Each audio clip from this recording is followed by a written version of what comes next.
Thank you, Mr. President, and let me thank the distinguished Senator from California for her courtesy in allowing me to move forward first. Mr. President, before I begin, let me offer my thoughts and prayers to the people of Oklahoma who are in the middle of a devastating disaster.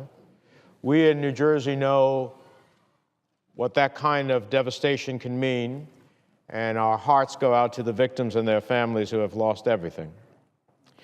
I rise today to reiterate my strong support for Tom Perez, a man eminently qualified to serve our country as the next Secretary of Labor.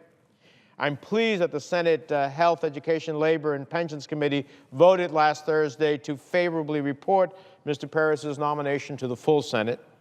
But we must remember that this step forward came only after weeks of delay. This is the week we should have been on this floor debating and voting on the confirmation of Tom Perez. But we're not. Instead, delaying tactics on this and other nominees have now needlessly, pointlessly pushed this debate into the next month.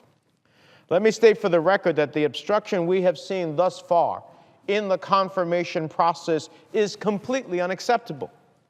And for the sake of the American people, for the sake of good governance, it must end. And it doesn't stop at the Department of Labor. Republicans have refused to take up nominees at the National Labor Relations Board, threatening the operation of this critical agency. It appears any agency that stands up for workers' rights is under attack. Let's just do the job the American people sent us here to do. Tom Perez is a quintessential public servant, but apparently that's not enough for my colleagues on the other side. He's a consensus builder, but that's not enough. As Secretary of Labor in Maryland, he brought together the Chamber of Commerce and Maryland labor unions to make sure workers receive the level of wages and benefits they deserve. And business had the skilled workforce that they needed. But that experience of bringing both sides together is not enough. It's not enough that he's the Assistant Attorney General for the Civil Rights Division of the Department of Justice, where he increased prosecution of human trafficking by 40%, won $50 million for armed service members whose homes were improperly foreclosed on while they served, and settled the 3 largest fair lending cases in the history of the Fair Housing Act, recovering more money for victims in 2012 than in the previous 23 years combined. But none of those accomplishments on human trafficking, on service members, on people who were abused in fair housing, that's not enough.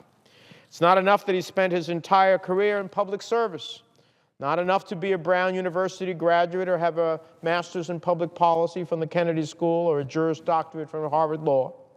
No, the truth is my friends on the other side are looking to block his nomination because Tom Perez is not enough of a Republican to pass muster.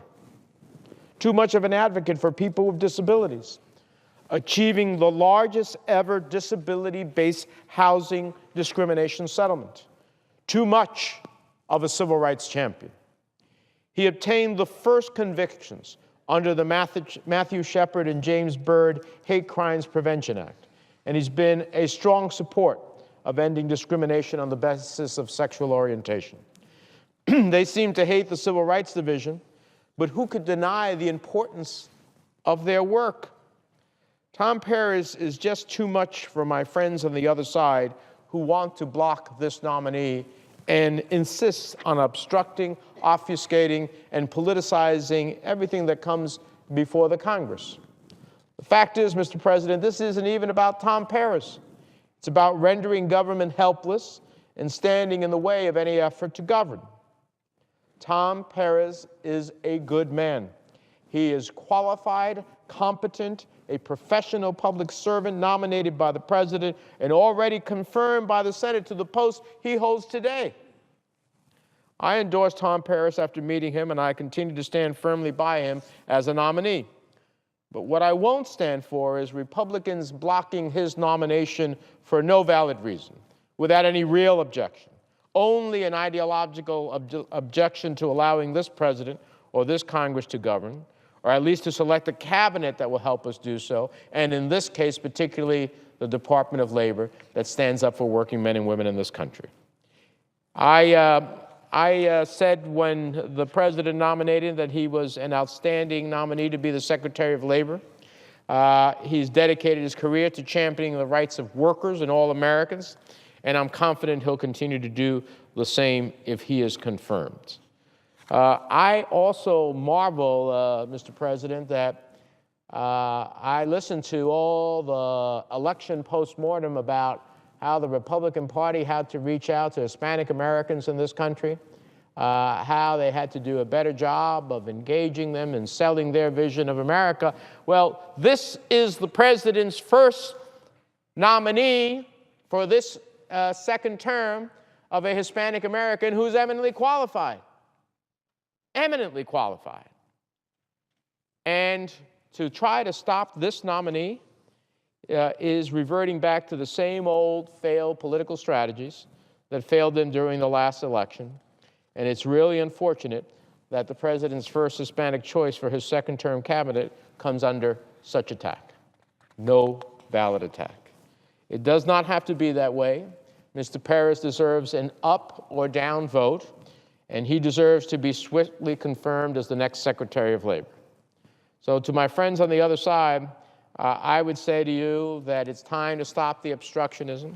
I would say to you that the empty rhetoric and baseless objections to Tom Perez's nominations are not going to serve you well in the Hispanic community, and you should allow, as I heard so many times, give us an up or down vote.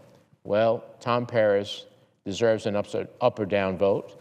Working families in this country, those who depend upon the Labor Department to have a sense of fairness and justice, deserve an up or down vote. Hispanic Americans who want to see someone from that community represented in the president's cabinet want to see an up or down vote, and that's what justice would be all about. That, Mr. President, I yield the floor.